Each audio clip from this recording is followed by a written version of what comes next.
For the people, if you watched Joe Biden's speech the other day, everybody praised it except for one person. The only person that's not praising it is the fat ass Trump.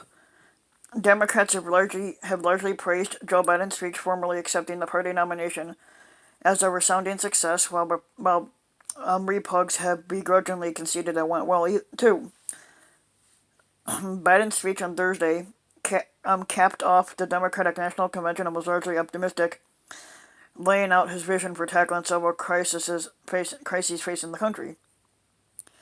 History has delivered us to one of the most difficult moments America has ever faced, he said. The worst pandemic in over 100 years, the worst economic crisis since the Great Depression, and the most compelling call for racial justice since the 60s, and the undeniable realities and accelerating threats of the climate change. So the question for us is simple. Are we ready? And I believe that we are.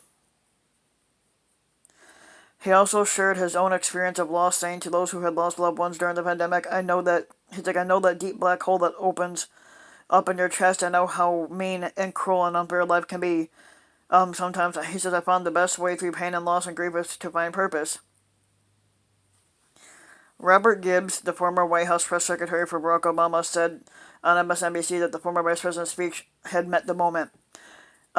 I believe that Democrats and Vice President Biden are ecstatic about how this convention has gone on, said Gibbs.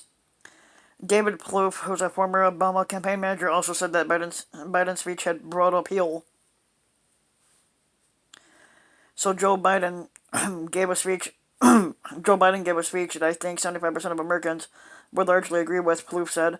I think he has taken one large leap toward the Oval Office. Hillary Clinton, the last candidate to accept the Democratic Party's nomination for president, had also praised the speech.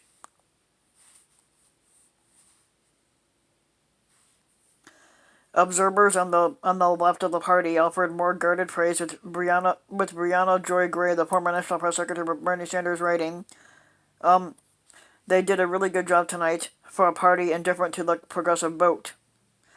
Even conservative commentators also offered their praise. On Faux News, the anchor Chris Wallace said that Biden's was an enormously effective speech, adding that Biden blew a hole in Donald Trump's repeated characterization of him as a candidate in decline. It seems to me that after tonight, that Donald Trump is going to have to run against a candidate, not a character. Wallace said the Democrats have had good convention. Now it's the Republicans' turn to try to own up to it. The conservative host, the conservatard host, the racist Laura Ingrid Ham, Ignorant Ham, basically, if you want to speak of that. Speaking on Faux, said Biden beat expectations, but the speech was devoid of any policy other than universal masking. But he delivered a good speech for what he was doing. It was very emotional stuff. It was very well delivered. The Republican strategist, the turd blossom Karl Rove, also called the speech excellent. Notably, the Trump campaign statement on the speech did not respond to any specific lines, but instead attacked the candidate itself. By accepting his party's nomination tonight, Joe Biden has firmly become a pawn of the Democrats. The Trump campaign communications director Tim Murtaugh said his name is on the campaign logo, but the ideas come from the socialist extremists. No, it doesn't. Trump's allies pegged the speech as weak and out of touch. It actually wasn't.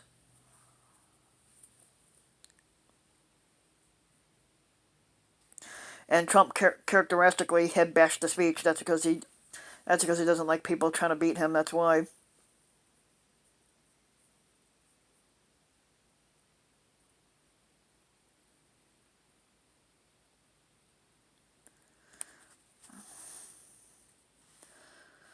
So if you like the video, give the video a like and subscribe to my channel, and also hit the notification bell so that you'll be notified when a new video comes out. And thanks for listening.